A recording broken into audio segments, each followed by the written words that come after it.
And we're live. We got another one coming for you. I am Joshua. I'm joined today, as always, with my co-host Steve. Steve, brother, how you doing? Doing good, man. How you doing? I'm doing great. I'm doing great. So we weren't here last week. We both had some stuff we taken care of. I'm in the middle of moving. You got your things going on, Yes, but sir. there has been some stuff that came up in the last week. But before we get into any of that, I've got a question for you, Steve. Yes, sir. Now, this is pretty serious, and it might cause a little bit of division in the community. And I'm just really hoping that now you can just answer it. You don't have to explain anything, but I think everybody's wanting to know, Steve, can you put are potato chips allowed to go on a sandwich? Of course, of course, of course. But can potato chips go on the sandwich? Yeah, like a lunch meat sandwich. Of course. I was about to say Potato it depends chips. on what type of sandwich you're talking about. Of Okay, course, all right. man. What you think? Oh, absolutely, absolutely. If I got a turkey sandwich, I'm going to put some Doritos or whatever I got on top of it. I just didn't know if, and like I said, I don't want anybody to get offended by that. But so you're saying potato chips are absolutely a topping Man, for a lunch meat sandwich? yes. Okay, You haven't did it, do it. okay, all right. I'm glad we got that out of the way. I even tell you this little secret. My wife, she make amazing sandwiches. I promise you, top sandwiches you will ever taste. She puts among a whole bunch of other things, but instead of chips, she put Cheez-Its. Okay, okay, It's fire. It's okay, fire. You should try. okay. Now, Try. a little bit. Here's what's the craziest topping you put on sandwiches? Oh, I don't know if this crazy, but my girl season her sandwiches. Like I don't know if that's crazy. What do you mean, like salt and pepper? Or are you talking like like garlic like powder, onion powder? yeah, like pepper, like she seasoned, she seasoned the sandwiches. But other Okay. than that, probably I don't know, not too crazy, just the regular things, Okay. meat. Uh, So yeah. What about you? when man, when I was really little, I was told to try this sandwich, and it was completely off-putting at first. Just the sound of it. But I took a bite, and I'm like, this is amazing. So don't hate me for this, but you take a peanut butter sandwich, right, and just put some dill pickles on it. Yeah, I know. What? I know. I know. I know. And it's That even sound like better. that It's sound like even a better if struggle the bread meal, is bro. toasted. That sound It, like a struggle meal, bro. dude, it's good. It is so good. It's so good. That sound like a struggle meal, man. That's all that is. That's what's up. Oh yeah. You ever heard of sugar bread? Are you talking about just like toast with sugar on it, or are you Yeah. talking bread with sugar on it? No, it's bread with that's buttered up. You can toast it if you want to. Uh huh. You sprinkle sugar on it. It's a struggle meal, man. That's Oh what that yeah. is. Yep, I've That's been there. funny. I'm gonna try it though. You said is peanut butter with what on it? Just Pickles? peanut butter and pickles. I'm gonna try that. Yeah. I'm gonna Yeah. try it. Pickles been surprising me the last couple of years, man. I don't know why, but like I've been wanting to try this. I seen it went viral a little while ago, and even Sonic even made their own drink. It's like a Pepsi or a Coke with pickles in it. They just put their pickles in it, and that mug went viral. Everybody was talking about I don't know if it. I can do that. I don't know I'm if gonna I can do try it. that.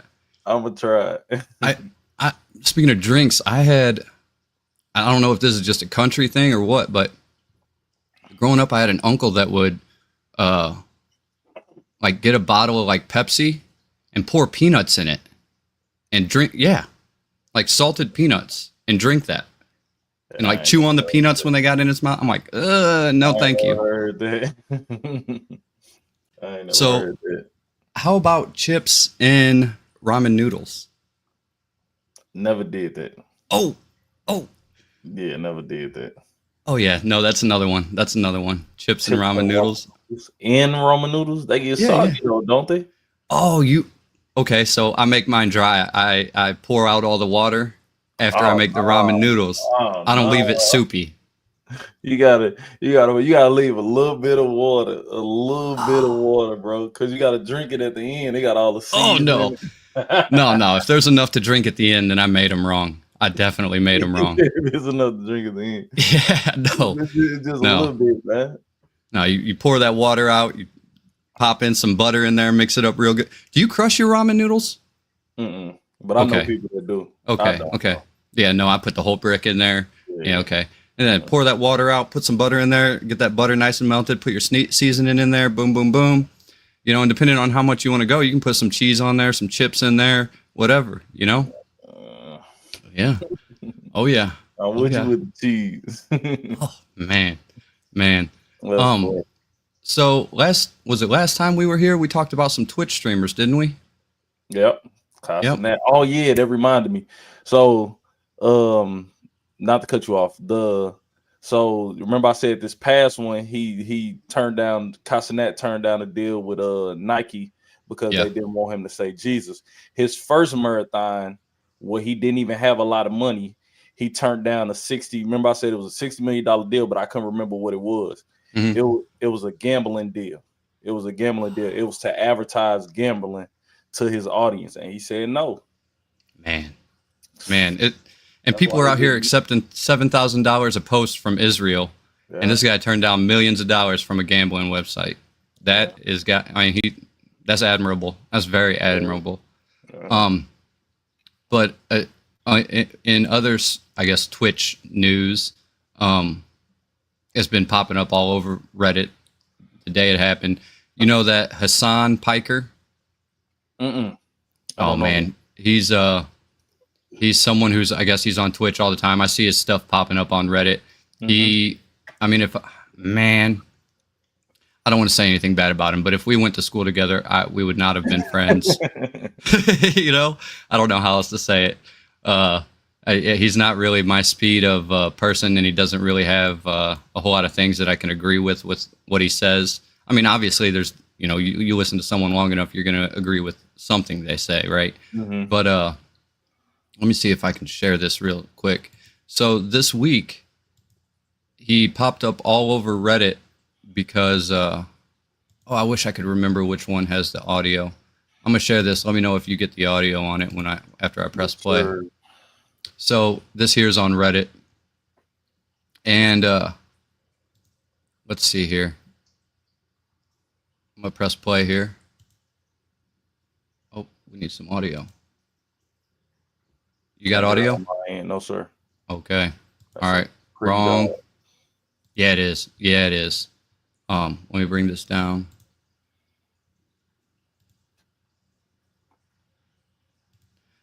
Anyway, people have been going crazy. Just they're angry at him. They're super angry at this man. And I mean, to each his own, but I'm also not a fan. So I mean, here, let me turn this volume up. Big screen. But it is emblematic of all of America's much more consequential violence. Okay? It's the same reason as to why America, Kaya, please just fucking go, just stop. Jesus Christ, what are you? Alrighty, so did he have a shock collar on the dog or something? That's what everyone's saying, is that he shocked the piss out of his dog. So he makes his dog lay there for 4 hours while he streams. Right. Crazy. And the moment she stepped off that bed, he turned around and shocked her ass. Hey, reached for it. Hey. Yeah, he's saying that. So he's coming back saying, "Oh, I didn't shock her." Blah blah blah. It seems like to everybody else, it seems pretty obvious that the dog got electrocuted for stepping off of its little bed there. That's crazy. Yeah. How do you feel about that? Is that right? Is that wrong? So I'm I agree with using shock collars when used in the right essence. A lot of people misuse them. They're right there to expect a dog to lay there and stay on the spot for 4 hours. It's crazy. It's crazy. Then the dog you could tell the dog didn't really want to step off. You got dogs, I got dogs. When a dog want to leave, a dog get up full force and go wherever it want to go. You could tell that the dog didn't really want to step down. That's not his first time doing that to that dog. Right. Here's the full 4 hours. So this is already 10 minutes into it, and What's it's going on, everybody? I hope everyone's having a fantastic evening, afternoon, pre-noon, no matter where you are in the world. I'm Hassan Piker, and this is the Hassan Abi broadcast. so a little time lapse going on here. You see the dog it doesn't want to get up off that little bed. Yeah, that ain't the first time he did that. Already been there for an hour and 10 minutes now. And he said he's steady switching sides. And it's probably because it's hurting his side from laying there. Right. That's a big dog. Yeah. It is emblematic of all of America's much more consequential violence. Okay? It's the same reason as to why America. You see how he's trying to please test just if he can fucking get down go. or not? Just stop. Yep. That's nah, that ain't cool, man. Yeah, people are saying that he did it. They're like, I guess they think this dog he's using his dog as a prop here, just keeping it on stream on camera we're already 3.5 hours in. It was 2 hours and 20 minutes before the dog tried to get off. But then there you go. He ends his broadcast right here. 4 hours and 21 minutes. He made that dog lay there and shocked it, man. That's crazy. Yeah. Yeah. And you could tell that ain't the first time he did that. That dog was hesitant to get off. That's why it did the first 2 paws and stood there. Yeah. Kind of looked at him. Yeah. Yeah, that's crazy, man. That's ridiculous. Yeah. No, so I personally, I've never used a shot collar. We did buy one because we've got a big dog, and we just moved out to the country, right? We don't want this big dog either running off into the road or running off after, rabbits, anything into the woods, So we've got one, but we haven't used it, but it also has, the vibrating function, right? I'm of the stance of, you got to try it out on yourself first. Like I did it before too. Yeah. So if you don't try it out on yourself and you're just going to put it on some dog, that's just crazy. But no, I agree that, that wasn't the first time. That can't have been the first time. The way that dog, eyeballing up. Yeah. So like I said, so I went down because, just like you, I breed dogs, but I breed them like how you breed your fish. Like so that comes with training and all of that.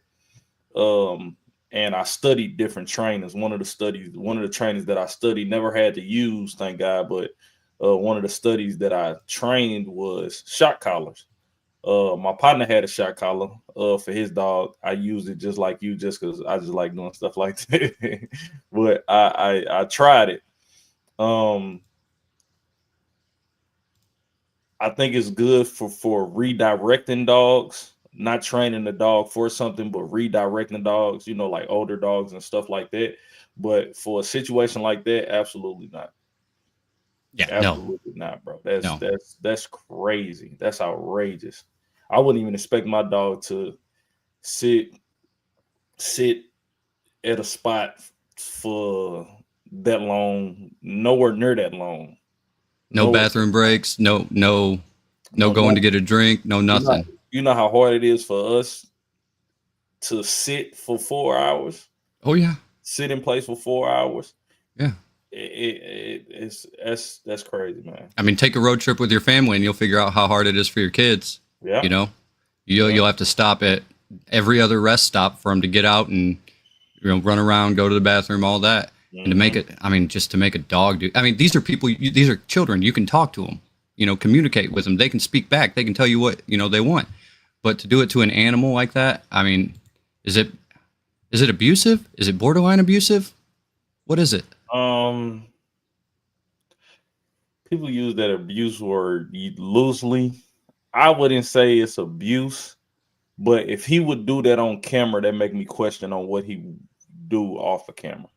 Sure. That's what I would say. I wouldn't call it abuse. I would call it misuse of a shot collar.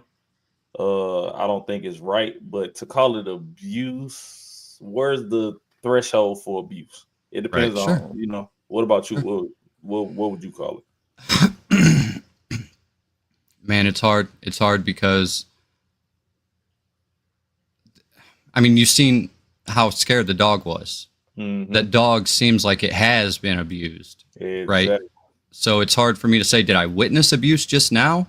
Maybe not. But from what I'm seeing, it looks like there's definitely been some kind of abuse that has happened there. And I mean, it's ever since I saw that on Reddit, I ended up looking it up on YouTube, and there's people just releasing videos. Everybody's mad at this guy for it. Everybody's mad at it. Because, I mean, people love dogs, you know? They're, you can ask anybody in my family, you know, what's Josh's favorite animal? The answer, dog. Nope. No one's even gonna, you know, get that wrong. And it's because, I mean, there's a reason that they're called man's best friend. Like my dog, that he passed away last October 1st last year, and I had that dog for 13 years. I adopted him at 3 years old, and he was my best friend, man. We went, I worked on the road, so we went to, like, from here to North Carolina, down to Texas, up to Detroit. We went everywhere together, you know, and just a great animal. I love dogs so much that I've joked before about, you know, when God brings all the animals to Adam and he starts having them name them, you know, and then after he names them all, he didn't find a suitable partner. So that's when God created Eve. I said, you know, if it was me, if I was Adam, like, God knew what he was doing, because if he would have made me as Adam, as soon as I got to dog, I said dog, and then it'd have been game over. Like, there's my partner. Like, there would have been no reproduction, but you got your partner right there. Yeah. And another thing, man, when you earlier, you said my partner used to have, you know, whatever you was that word. I was talking to, I don't remember who, maybe I was talking to my old lady about it, but I was saying, man, the gay people ruined that word for me. Oh, you talking partner? Yeah. That's funny. You know, I think I was talking to one of our coworkers about it. And it might have been him I was talking to. And I said, man, back in the day, I used to, you know, whether it was my friend, whether it was the dude that I was installing granite with at work, I'd be like, this is my partner. I said, and there was a point about, I don't know, 5, 6, 7 years ago where I was like, I can't use this word anymore to describe my friend, because people are going to think that I'm fucking gay. You know, I said, you know, I can't do this no more. Hey, yeah, and the funniest thing, like it like before all of this agenda stuff was being pushed, like, you know how women be like, oh, my husband is my partner. Like, it got a different definition to Oh, it. yeah. Like, it's complete. When I heard that, I'd be like, I don't know. I don't like the way this said. Right. I get what you said. Yeah, no, it totally ruined that word for me, man. Your partner. Yeah. And that's like back in the day, that's how we used to describe our friend. Like, that's my partner. Like, you know, but not no more. Nope. That's funny. Yeah. So yesterday I was listening to a song with the old lady, right? And I told her, I said, this is something we might have spoken about within the past, I don't know, 4 years of knowing each other. But I said, I'm going to play this song. This is my favorite collab of all time. And I guess it's just because when I grew up, you know, what I was doing at that time and how the song, you know, just came through the subs. And by the way, does anyone still have subs anymore? Is that still a thing? I don't think so. Man, back in the day, like, I had two big old subwoofers. They were so big, I had to put them in my back seat. They wouldn't fit in my trunk, you know? You got to think about it, though. It's a generational change. Us, we'd be in a Monte Carlos, we'd be in the Impala, we'd be in the Magnum. And, you know, you had your TVs. Like, I was explaining to my son, like, I had TVs on the back of my, you know what I'm saying? Right. TVs on the back of my chairs. You got the radio with the screen that can pop out. But now these kids riding Fords. What you need subwoofers for if you got you in a Ford? Yeah. Yep. I mean, for real. Yep. You need that for, yeah. So this song is, I know I told you, Forever. You know that song, Drake? Lil Wayne, Mhm. Kanye, and Eminem. Forever. Yeah, we had this conversation. Ooh, man. I had to Yeah, play it yesterday and I was just like, this is so good. yeah, Um, that's one of the and best. my old lady, when she's like, I miss old Eminem now. And I'm like, yeah, I know. Been missing him for years. You know, yep. Is in that song, who's got the best verse? This a hard one. We had this conversation. We had Uh-huh. this conversation. We had this conversation. I can't. I'm not even about to act like I can give you an answer. I Man, can't. I I can't because each of them, the best part about that song is, so we had this conversation. The question was, what's the best collab song yeah, with three or more people? That's what right, we saw. Yeah, three or more people, because this is when it's two people on the song, that's easy. But when right. it's three or more people, that song, if you go back to it, each person was rapping about where they was at that time in the rap game in their life. So it just hits so hard. It's like you can't you can't decide whether that's lyrical or whether that's cadence. All of them did a good job. Oh, it was great. It was great. I mean, for me, it's hard because I love Kanye. Kanye is in my top. If I had to do top three, Kanye is in my top three. Oh, Kanye, yeah. You know? Oh yeah. Oh, Kanye. And so it's hard for me, but I think it has to go to Eminem or Kanye. I think maybe at the time I would have said something different, but now I look back and I'm like, Drake is just putting on a show the whole time, from my perspective, because I feel like Drake's definitely a plant. Like, Hold on, but no, you can't say that for that song. He wasn't acting tough. He wasn't, like, he was talking about where that's what I'm saying. Like he was talking about where his life was at that point. Last name ever, first name greatest, like a spring, boy ain't nothing to play with. Started off local, but thanks to all the haters, I know a G4 pilot. Like, come on, like, yeah, and the city faded off the ground. We know. See, said she got more class. Like, he was hard, like, it was hard, and you can't count out Wayne. Hello, it's the I Martian. Space Jam Jordans. I want it forever. Wake up and smell the garden. Fresher than the harvest. Step up to the target. If I had one guess, then I guess I'm just New Orleans. Like, that was crazy. it He was was yeah. snapping. He was snapping. And then, of course, Eminem and Kanye, that's self-explanatory, but you can't count them out. Man, I was in the corner, told my chauffeur to the top. Life is such a roller coaster, then it drops. But what should I scream for? This is my theme part. yeah, He yeah. was snapping. I know. It's hard. It's hard. It really is hard. If I had to do, I would have to say Drake has got the worst. Eminem, no, Lil Wayne, second from the bottom, then Kanye, and then Eminem. I think Eminem has the best verse in that song. And I don't know if it's just because I'm like hooked on the. So like, if I had to, do top, Eminem's in my top, Tom McDonald, Tech Nine, and Kanye, and I just like that chopping that fast. And I think Eminem delivered some good bars in that song, and I'm just like, man, it's hard. It's hard for me. But what would you say is the best collab? I mean, obviously, or we talk about three or more, or just Yeah, period. yeah. 3 or more, it would have to be that one. My runner up, and we just talking about rap for me. Okay. We just Yeah. talking about rap, because R&B is a whole nother lane. For rap, the next one will be what's that song? Kanye song, Lamborghini Mercy, with Two Okay. Chainz. If you break 2 Chainz, Big Shine, if you break down their verses, it's hard to say who got the hardest one. Okay. It's hard to Okay. say who got the hardest one. What was that song where it had all of what was it? I mean, it even had Nicki Minaj. Keep them running back and forth like a soccer team. What was that? Bed Rock. Oh man, I love that song too. This is not up there though. Man, no, but that one. one, that was a good one. I used to love that.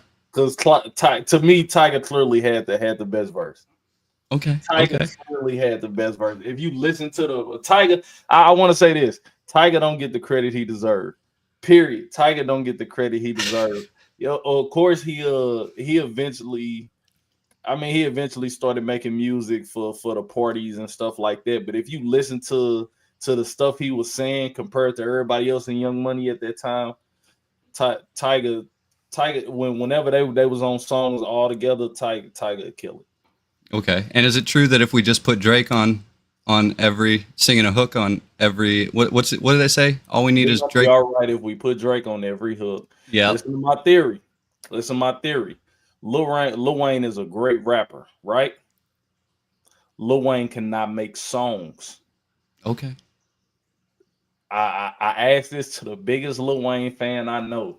Name me a song where Lil Wayne is on the verse and on the hook where he not just repeating himself.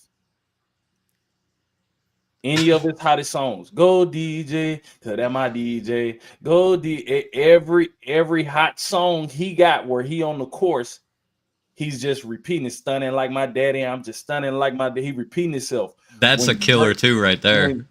When Drake came, Drake saved Lil Wayne's career because they was able to have somebody that can do any type of hook, any type of way, whether it was R&B, whether it was singing, whether it was rap. That's why he said we're gonna be all right if we put Drake on every hook, because he couldn't do hooks. Wayne has never been able to do hooks. Never. All of his hot songs, it has somebody else on the hook, and when he's on the hook, he's not doing nothing but repeating himself. That now that you put it like that, I'm thinking back and I'm like, man, Steven might be right. That theory might be have some weight to it. I think you might be right there. If anybody that's watching this video in the comments, name me a song where Wayne wasn't repeating himself that he wrote. Because I know you want to now go on and get your money, little duffel bag boy. 2 Chainz wrote that. 2 Chainz wrote that, so I don't want to hear that. Name me a song where he wrote that he was on the verse and the hook, that it was his song, that he wasn't just repeating himself, and it was hot. Wayne can't make songs, bro. He's a great lyricist, one of the top lyricists ever. Metaphors, similes, nobody's touching him. But hooks, he never could make hooks. I don't remember what I was watching, but it was someone reading Wayne's own lyrics to him. Oh yeah, and he's like, damn, that's good. And like, that's your song. He's like, I said that. Yeah, it was that, you better wear latex because you don't want that latex that I think I'm latex. And he's like, who said that? And he's like, you. He said, I wrote that. Yeah. No, man. So, I mean, is rap better now, or is it better when we was in high school and, getting out of high school? My theory is, so I have this debate with everybody. Name the best decade of music, period. R&B. Well, I don't want to say music, period, because once you go into to like jazz and stuff like that, let's say music that'd be considered that'd be on the pop list these days, right? So rap, country, stuff like that.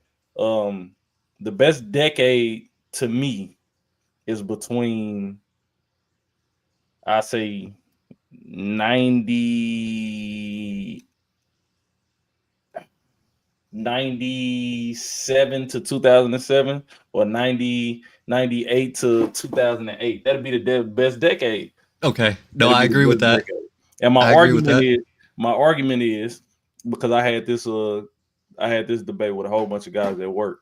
My argument is, if you put people from the 70s, people from the 80s, people from the 90s, people from the early 2000s, people that was born in 2010, people that was born in 2020, which decade would cater to which decade? If you play the music, it'll reach most of the audience, and it'll have to be the late 90s and the early 2000s.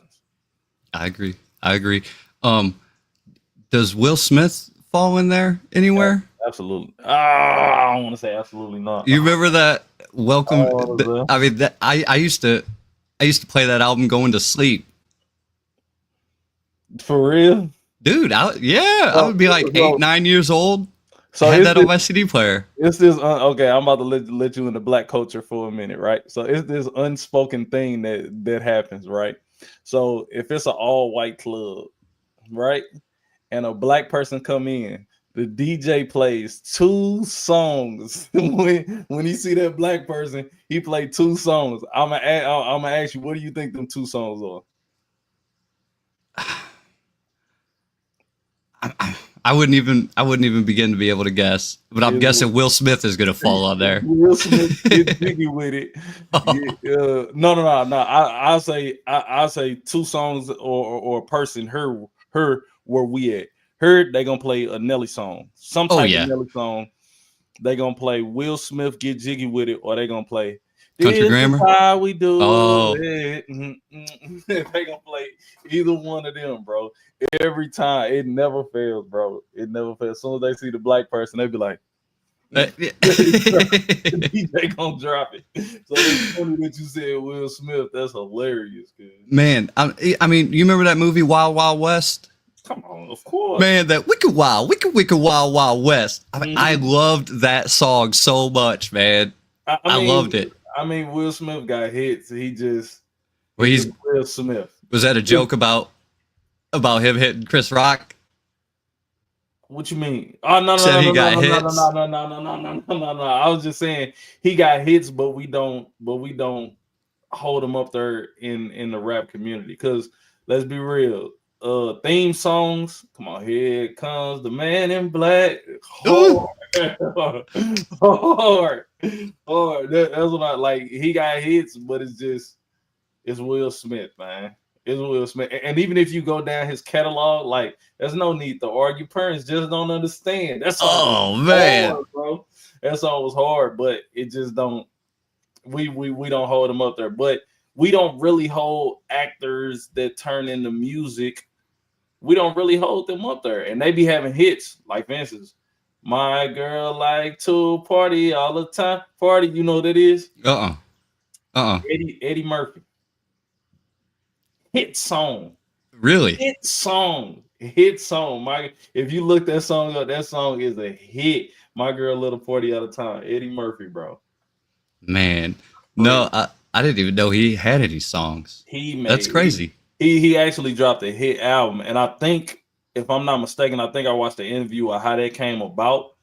He was arguing with an artist. If I'm not mistaken, I might be wrong. Y'all can correct me if I'm wrong. He was arguing with an artist over who was more popular, and the artist's argument was, people don't watch your movies and sing every word. I mean, and say every word. People say every word I say in my song. So when you can drop a hit song, then talk to me. And he dropped the whole album. He dropped the whole album. Oh man. No, I had no idea. No, I just remember. I mean, he was a great actor, right? And it went from somehow being a dirty comedian to being in kids shows, like kids movies. Mm-hmm. That's a hell of a transformation. Yeah. I did want to ask you something else about. I mean, this is not rap related, but it is in the pop culture realm. I wanted to say a few names and see if you could tell me what they had in common. Okay. All right. So Dave Chappelle, Bill Burr, Wayne Brady, Pete Davidson. Okay. Let's see who else we got here. Bobby Lee and Aries Spears and Chris Tucker, Andrew Santino, and Andrew Schultz. Do you know what they got in common? I was with you at first, but then you started naming Andrew Schultz and stuff. At first, I was gonna say they was all on SNL at the beginning of your list, but yeah, I don't know. Tell me what's up. Here you go. They all went to that Riyadh Comedy Festival over there in Saudi Arabia. So, how do you? Did you know about this? It just wrapped up the other day. I ain't heard nothing. I mean, probably because I'm not in Saudi Arabia, but I ain't heard nothing Right. about this. So yeah, all of these comedians accepted millions of dollars to go do this comedy festival. It's called the Riyadh Comedy Festival. It says was an international comedy festival held September 26th to October 9th in They had Boulevard my City. boy Ali Sadiq. Oh, that's So- crazy. Go ahead. How do you feel? How do you feel about that? We just cool? Yeah. I mean, if you look at what they've been doing with Saudi Arabia, they've been trying to make it more friendly to America. They've been changing their laws so it wouldn't be more strict. They've offered golf players millions of dollars to come play in their golf league. They offer soccer players millions of dollars to come play in their soccer league. Yeah, I think they trying to make it more of a. I don't know where they getting this money from, oil, whatever it is, but they trying to make Saudi Arabia more of a tourist place, more of a tourist place. So here's what's his name, Shane Gillis. Mm-hmm. He declined. He said, "No, I ain't taking your money." I was like, damn, right on. But here's where the big backlash is coming from. I've seen people pushing back on the Pete Davidson thing. They're like, because, Pete Davidson's father was a firefighter Okay. that died on 9/11. Okay. So they're like, that them are the same bastards that did 9/11? Right. They're all the same, according to, right. I understand. You're like, wait, Al-Qaeda did this? Right. No, but the person who I've seen get the most backlash from it is Bill Burr here, and it's because Bill Burr is so far, like, I guess, super left, and he's been quoted saying that all these billionaires need to be like put down like rabid dogs, and they're like, how are you going to say this? They're like, I guess it changes when the billionaires are giving you the money then. Once you're taking the billionaire money, your whole tune changes. But what I saw, Chris Distofano, isn't that his name? And he was over there saying, yep, here it is. This guy. Oh, okay. Yeah. I don't know his name. I know his face though. He was over there, like, as soon as he got off the plane, they're sitting there putting microphones in his face. He's like, I love it here. He's like, I love it here. I'm thinking about coming here more often now. And that there's just been a lot of backlash on Reddit. Here, they got a whole spot here for controversy. What is the backlash about? I don't get it. So because some of them, like Bill Burr, in his instance, it's like he's talking. He has said many times, like, all the billionaires need to be killed, like things to that effect. And the whole round them up and put them down like rabid dogs. I think that's like a direct quote. I might have messed up, a couple words there, but he has been very anti-billionaires, and they're like, what they got to do with the show though? Because of the family that's putting it on. I guess it was the royal family in Saudi Arabia that was putting on the show. So it's like these people are not billionaires; they're trillionaires. They're like oil princes and stuff like that. They're just rolling in money. That's what I'm saying. That's why context is everything. When Bill Burr was having that conversation, was he talking about the billionaires in the United States? Was he talking about the state of the United States? I'm sure he was. That's what I'm saying. Was he saying all billionaires? He said all billionaires. Then on top of that, but that's what I'm saying was the context of it talking about the United States. Then on top of that, if you know Bill Burr comedy, he's the type that'll get in front of you and don't sugarcoat nothing. So it wouldn't surprise me if he went on that stage and told them exactly how he felt, if that's how he felt. That wouldn't surprise me. I agree. He's that kind of person. They did have rules of things you couldn't talk about, because of it's Saudi Arabia. Right. But that's what I've just seen so much people just complaining about it on Reddit. Definitely. I mean, from what I've seen, it seems like Bill Burr is taking the most of the heat from it. they're just like, how can you, hold this stance and then go and perform like a, like a trained monkey, for all these fucking rich people over there. Man, I just said my bad. I'm sorry about that. And it's like, I mean, I don't know how to feel about it. I don't know why I would even care, right? But I see some people who really, really care. And I'm like, man, I mean, they're making money, and it's their job is to do that, I mean, what are we mad about here? But it seems like I said, most of the people that are mad, they're either, complaining about Pete Davidson or Bill Burr. And I'm just like, I don't get that. I would get it if their whole thing was about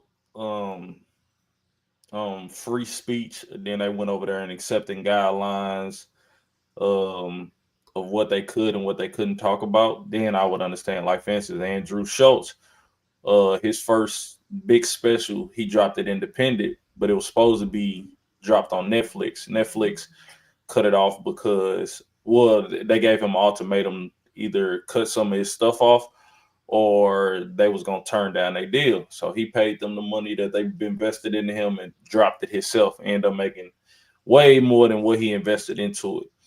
So if that's your standpoint of free speech, and then you go over there and they be like, hey, you can't say this, you can't say that, you can't say this, then I would understand pushback on that. But then again, man, that's how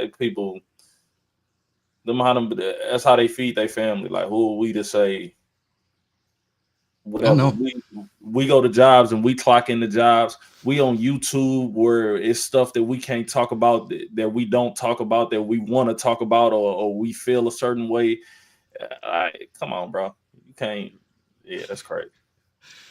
Yeah, when I saw that Shane Gillis turned it down, I was like, man, right on. I just felt like that's right. I don't know. For some reason, it made me proud on the inside, but I did feel a little bit of disappointment about Andrew Schultz, because I'm like, not anything other than, I guess he's working on his way. I mean, has he declared himself a Christian yet?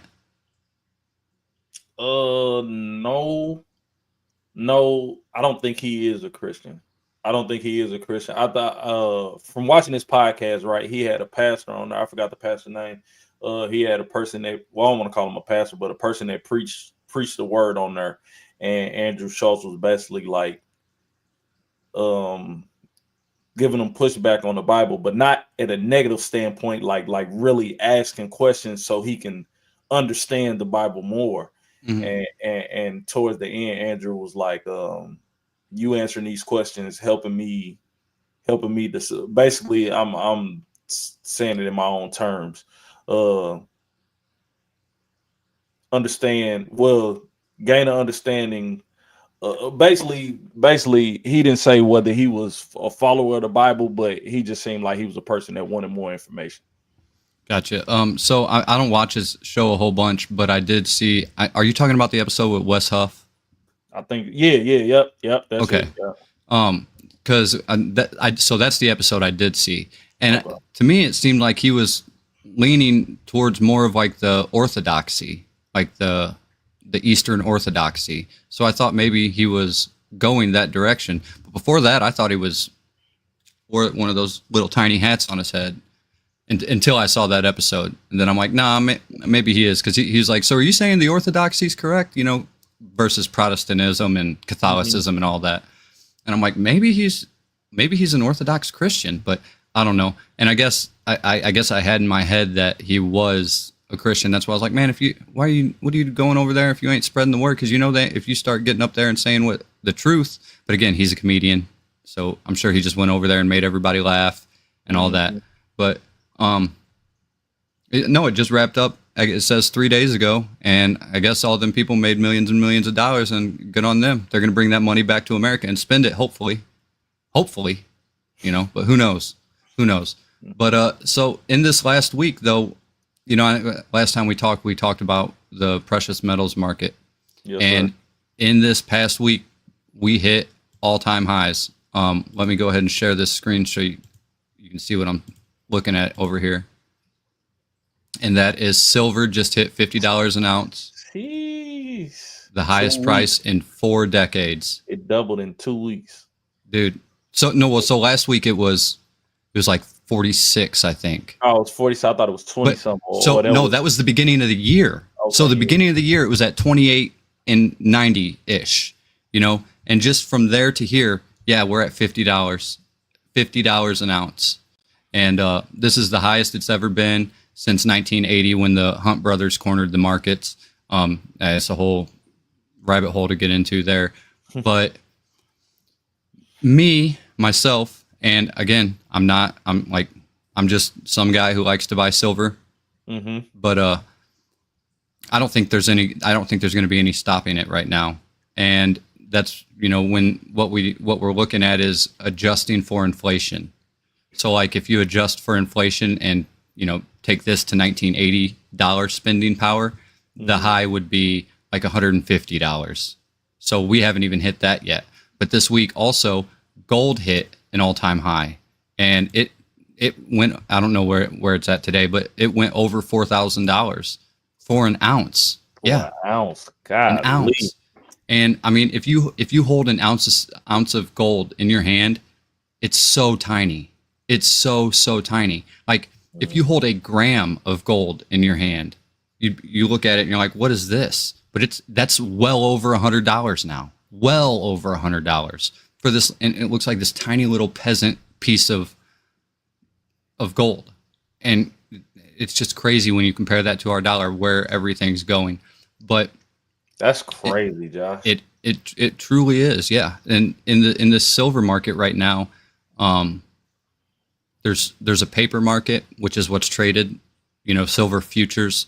They're traded on like stocks, right? It's just paper silver. It's like you buy this, and if you ever exercise it, it's like a contract to deliver, you know, this amount of silver. And but not actually any silver is changing hands. So there's a bunch of silver in the paper market that isn't real. And if someone actually exercised that, again, it just through the roof. So I'm keeping my eye on this and seeing where it goes. I'm excited to see it go up. That's crazy, Josh. Yeah, you're gonna have to keep us updated on that, man. That's interesting. It's exciting, but it's scary at the same time. I mean, yeah. Because of the implications of what it means with our United States dollar. Yeah. You know, like, again, just the other day, we went to a chicken restaurant, got chicken for the whole family, fried chicken. I got a chicken wrap, French fries, got your toast, all that. And it was $54 for 5 people, right? That's 3 kids, 2 adults, $54. And I told my old lady, I said, you know, you realize like with the price of silver right now, and you know where silver money used to be in the 60s, that's literally $1.10. That's it. That sounds great, right? Being able to go feed your whole family for $1.10. Mm-hmm. And yeah, if you have 11 silver dimes, that's equivalent to the $54. And it's just crazy, you know. So that's another thing when you hear people talk about, you know, old, I guess they call them boomers. I hate that freaking term, man. You know, like boomer, you know, but when you hear these old people talking about, oh, they could buy a house at, you know, this age, you know, and support their whole family with one income. Yeah, no kidding. Because you guys were making money, like big time money. No, you know, but checks, no nothing. Man, it's just it's crazy, you know. And every time we go out to eat now, it's just like you know, it's things ain't getting cheaper, you know. Definitely ain't getting cheaper. You know, Steve? I get it, bro. I get it. I try not to look at I treat everything like gas prices, bro. I try not to look at it. I'm gonna buy it. I'm gonna just buy it, bro. Yeah. I'm gonna have to get it, bro. I'm gonna have to get it. It is what it is. It is. It's crazy. I just changed my brakes last week, and I had to run to O'Reilly's to get like little stuff that I need that I didn't have or I lost. And even tools cost way more than they was just last year. It's crazy, man. It's for real, Josh. It's crazy the amount of money that I spent on getting little tools that I needed. It probably, man, it's crazy. Oh It's yeah. crazy. The dollar not worth nothing these days, man. No, and now the government shut down over what the spending and who's gonna how much money can we spend? How much we are was it $37 trillion in debt? Mm. That's insane. Brilliant. Yeah, yeah, and it's I think they said the rate right now that we're spending money is every I think they said 100 days it's another trillion, Good. which is insane. Think about that amount of money, a trillion with a T, like holy cow. Do you think it's a way out of it? The collapse. I think that's the only way collapse and go back to putting money into making silver our money like it was in the 60s. But here's the thing. Fiat paper money. Every fiat money that's ever existed has collapsed. That's the only true thing about it. And gold and silver have been being used for money for 5,000-6,000 years. It's always been, this is the money, this is the money. Man, look, I'm going to drop something real quick. I ain't going to say why, but I'll just tell everybody to look into it. Look into why our coins have ridges on them now. That's a whole rabbit hole. Like, yeah, your coin, your quarter and your dime, how they got ridges on it. Don't let me look it up. Oh man, it's a whole rabbit hole. And it goes all the way back to Rome. Like you can still get old. I've got an old Roman coin. I've got a widow's mite. Do you know what the widow's mite is? Mm-mm. So you remember in the gospel where there's that old widow who's poor and she gives her money to the church. And Jesus says that she's like, he's telling the other people who have given large, vast sums of money, to the church and saying she gave more than you did because she gave everything she had. Mm-hmm. Okay. That coin was called a mite. And right. So I actually have one of those, and it was minted. They say it was hand minted in the year 0. So yeah, you can go back all the way that far and find silver coins. You can find them on. They're not hard to find. They're not hard to obtain either. But even back then, coins were getting clipped, and they were just cutting a little bit of silver or a little bit off of each coin, and still using the coin at face value for what it was supposed to be. But look into who was doing that clipping of the coins, and that's why today we have ridges on our coins too. It's crazy. It's crazy. 2,000-year conspiracy theory as to why we have ridges on our coins. But no, I think that's the only way we're going to get out of it. Is I think we have to go back to real money, real stores of wealth. I think the fiat paper money is, it's all debt based anyway. The moment the first dollar was printed by our Fed and given to the government, it had it was debt based. Like they're like, we'll print this and give this to you, but now you owe us $1.10, right? So how do you get that $1.10 back if there's only $1 printed? Well, you have to print more. Yeah, you have to give them more. So it's all debt based, and I don't think there's any way out other than letting the system crumble and it being rebuilt up with silver. What do they look like gold. for America? It's scary. It's scary because I think right now I don't think there's any people who even think about it from day to day. I don't think there's anybody who they just see their $20 bill, their $100 bill, and they think that they got money. They see those numbers in their bank account and they think they got money. But it's I don't think it's a store of wealth that is reliable. So I smoke cigarettes, right? And you go back to when I started smoking 17 years ago, when I turned 18, I could buy the most expensive cigarettes I smoke Cools, menthols. So they were $3.28 a pack. Now those things are over $9 a pack. What has changed in those 17 years? It's crazy. That's crazy. Yes. How does that work? So obviously I don't smoke Cool menthols no more. I still smoke the $3 a pack cigarettes. So it's crazy. What's changed in that amount of time? Nothing but the power of the spending power of our dollar, man. It's just nuts. It's nuts, Steve. Well, But, what's been bothering you this week? Nothing really, man. Like I told you before we got on cam, I really just been digging into the Bible more and more, man, from an apologetic standpoint. And it's amazing, man. I know we got our differences in where we think I know we both believe in the Bible, and we got our differences in where we think we are when it comes to the Bible. But man, it's just fascinating. A lot of people. So when you first read the Bible at first glance, or just listen to the Bible from what other people teach, and you hear a lot of people talk about how the Old Testament and the New Testament is so different. The covenants was so different, and though what we got saved by was different technically, but God always foreshadowed of what was to come, and you see that in the Old Testament, man. It's so dope. Yeah. It's so dope, bro. It's so Yeah. dope. It's so dope. Like one of the things, you know what us is, I know you probably know, you're a book geek like me. You know what a Caesarean agreement is? No. What Oh, is I finally got Josh. Yes. what is this? So a Caesarean agreement, right? You can look this up. You got the Caesarean and you got the vessel, right? So the Caesarean is the higher person.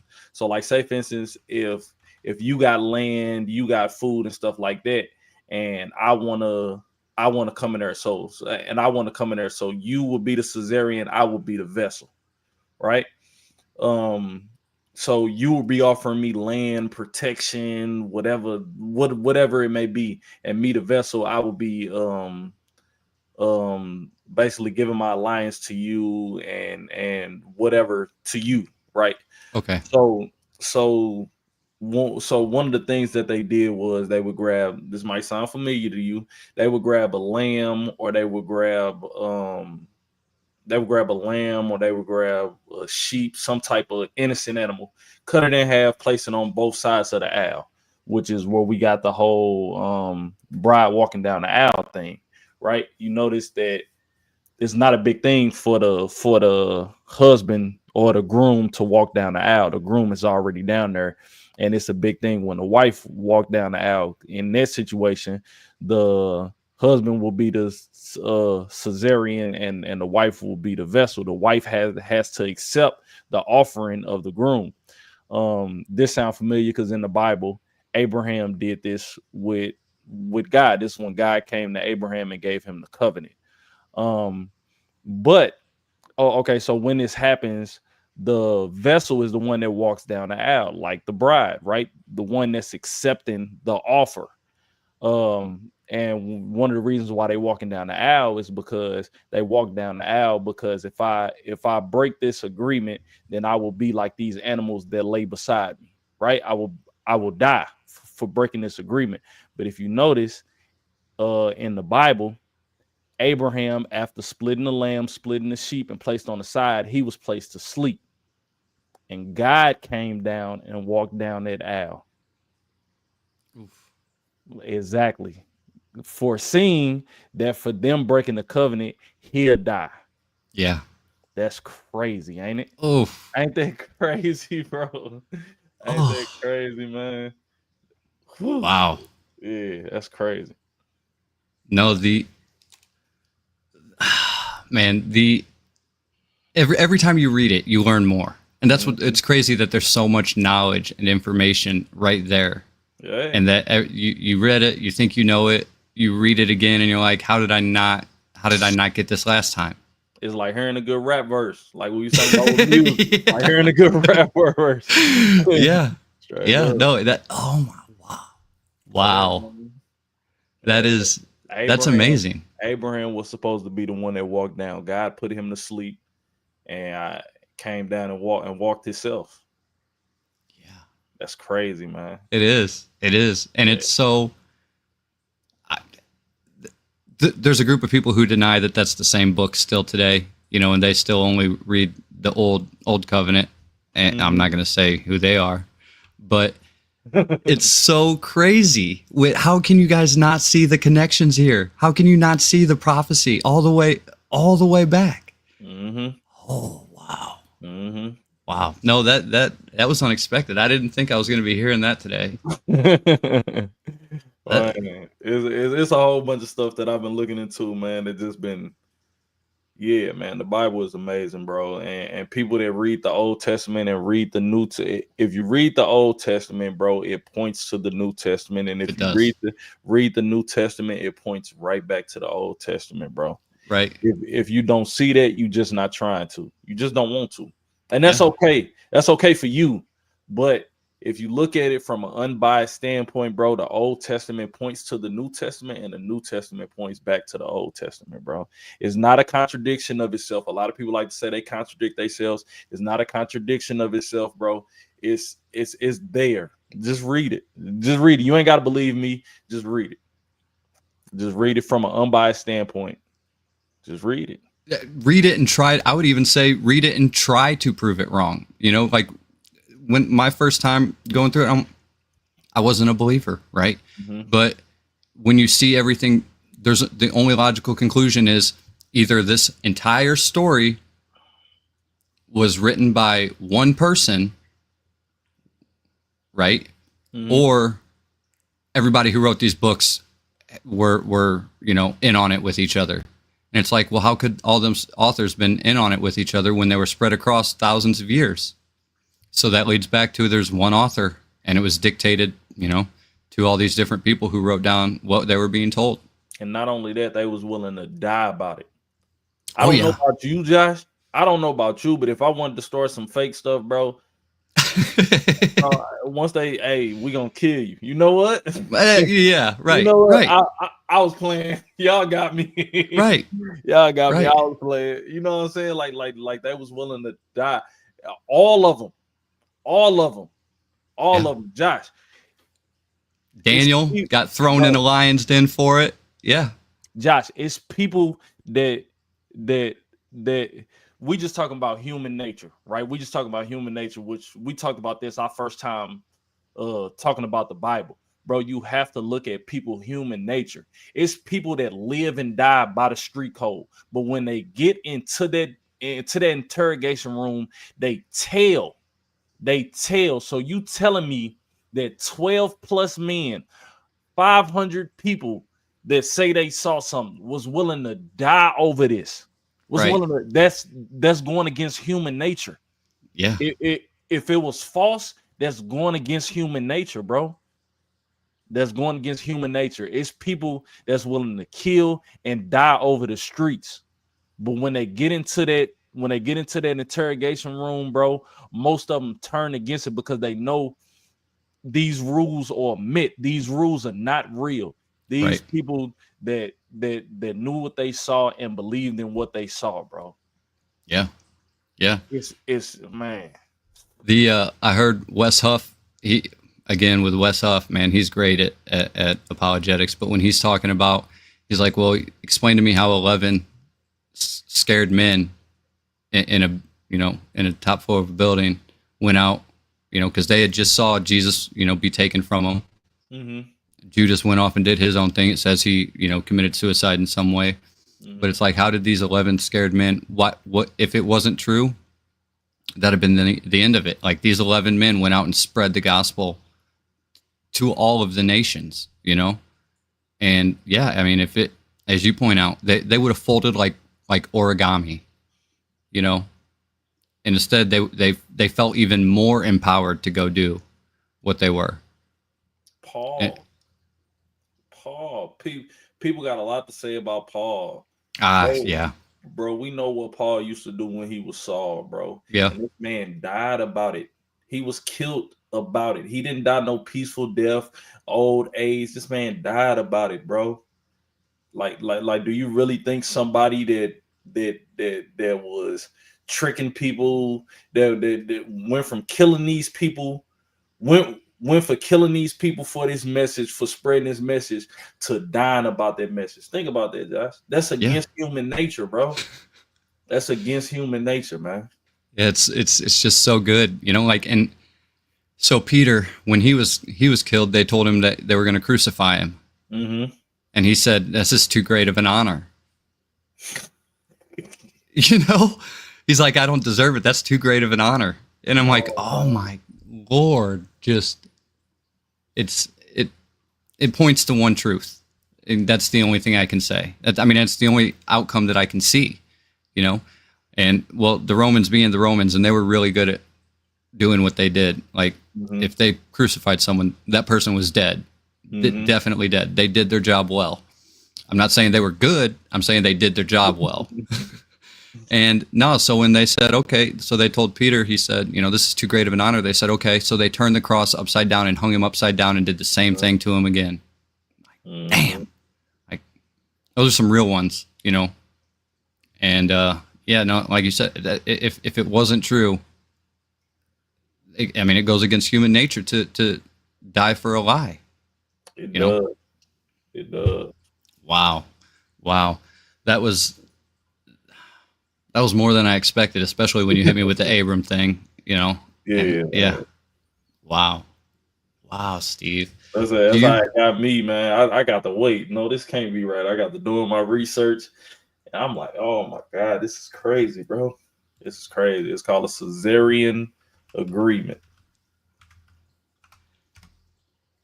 Yeah, I'm gonna have to do more looking into that. Do you have a verse you wanted to share this week before we left?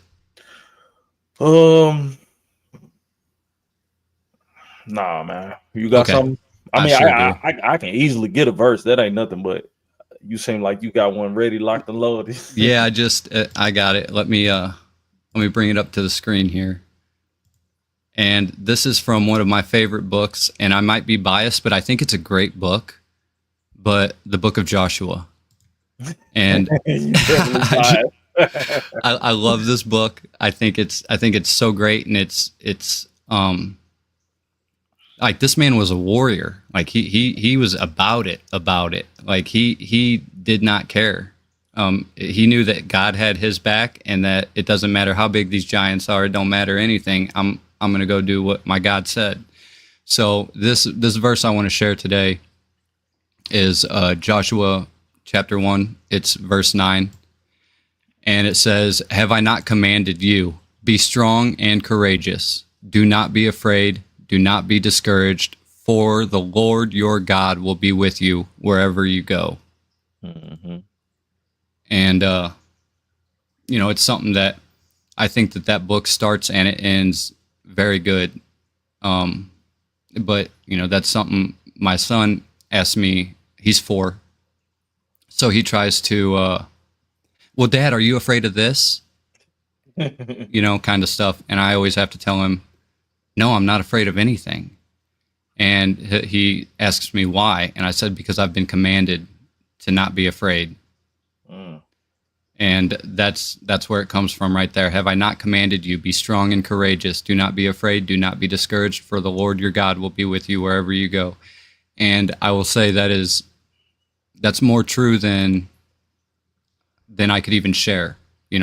That no matter where I've went, whether I believed or not, like, God has been with me. Yeah. And it's just amazing. It goes all the way up until when you get those 11 men. They weren't afraid. They went out and did it. And so I just wanted to leave everybody on that. Joshua chapter 1 verse 9. And Steve, I think you're going to have to bring one next week for us. I got you. I got a whole bunch of favorite ones, but I'll pray on it and see what God speaks to me, man. Very good. Very good. Do you got anything you want to say before we get up out of here, Steven? Nah, man, I'm all good, brother. Man, I think I can't believe we started out talking about rappers. And we ended up talking about the Bible at the end.